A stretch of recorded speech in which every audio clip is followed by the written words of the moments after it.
There's a news break also coming in. We'll cut across to what's happening in the UAE, where there's confirmation that's coming from the administration that the air defenses have dealt with 186 ballistic missiles that were launched towards the country since the start of the Iranian attack, with 172 missiles destroyed. 13 of them fell into the sea. One ballistic missile fell in the country's territory.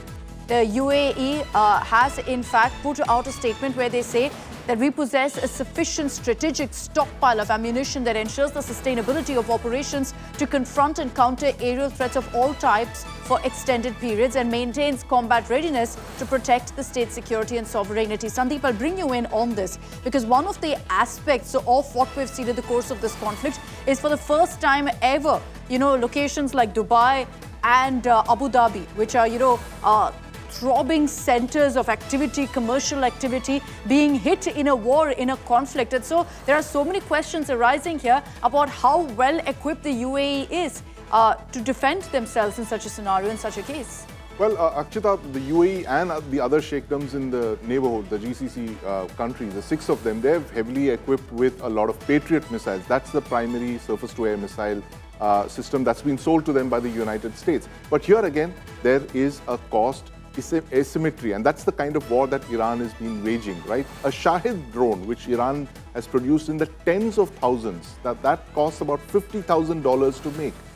A single Patriot interceptor missile costs $1 million. That is the differential here, that you're firing off $1 million missiles to intercept a projectile that costs just $50,000 for the Iranians to make. And eventually, you will run out of interceptors. The Iranians have plenty of Shahids to keep firing and engaging your defenses, and that seems to be the strategy that Iran has adopted. A low-flying aerial target. Yes, and that has been the strategy all across, to fire off these low-cost missiles, to force you to expend your interceptor missiles. So it is a kind of a interceptor depletion strategy that Iran seems to be following in West Asia right now. But optics-wise, it's grabbed headlines. The fact that you've seen a Dubai International Airport being hit, or some of the most iconic buildings of Dubai. It's never happened, not even in the Gulf War of 1991, where Saddam Hussein targeted Saudi Arabia and Israel, but never the other Gulf monarchies. And this is the first time it's happening.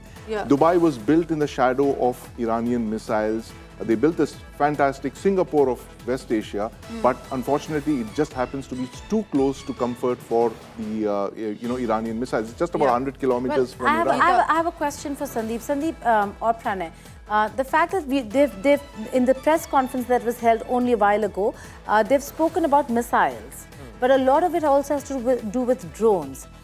So does the same technology, same everything apply for drones as well, or is it different? Is it more asymmetrical and therefore UAE still is vulnerable? Well, it is a combination. I would, before I give it to Pranay, it's a combination of 3 projectiles that Iran has been able to master. I call it their their tactical triad, which is cruise missiles, ballistic missiles, and drones. So what Iran has been doing is been firing 3 of them.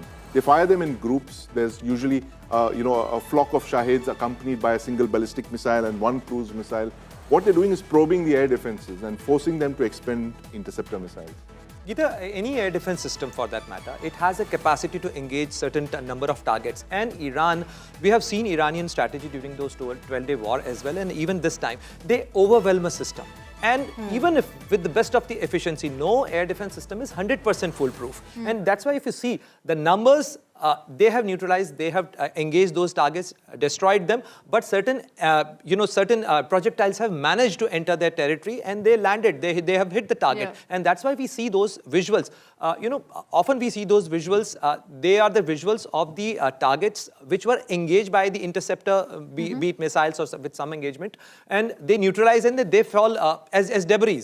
And they cause those fires. It's intercepted missile debris that's falling also in some cases.